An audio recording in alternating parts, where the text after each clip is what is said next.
Envoûtant, sulfureux, dangereux, Pierre Azéma offre avec la pièce Jekyll et Hyde une performance d'acteur à couper le souffle. Seul en scène, il devient tour à tour l'éminent professeur Jekyll et le terrifiant Mr Hyde. Deux voix, deux corps, deux pensées pour un homme tourmenté de liberté. Pierre Azéma met en scène cette ivresse de liberté et nous conte comment il a réinterprété ce mythe créé par Stevenson. J'ai vu un extrait de la comédie musicale, voilà, Jekyll et Hyde, avec le dialogue, la chanson entre Jekyll et Hyde à la fin, et je me suis dit, mais c'est une super idée de monologue.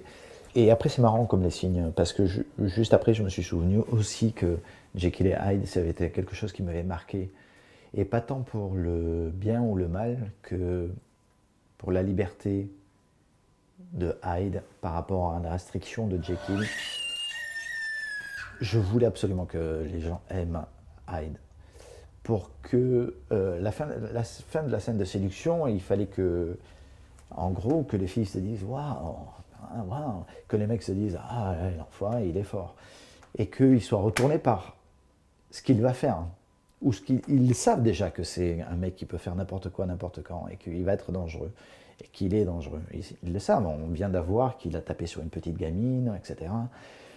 Et malgré ça, ils aiment Hyde, quoi. C'est ce que je voulais. Il y a quelque chose de très attractif dans le mal, et je crois que c'est cette liberté qui est attractive.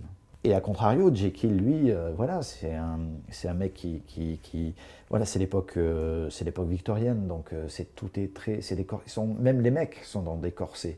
Les femmes sont dans des corsets vestimentaires, mais les mecs sont dans des corsets comme ça, moraux, c'est énorme. Moi, je suis le bon docteur Jekyll.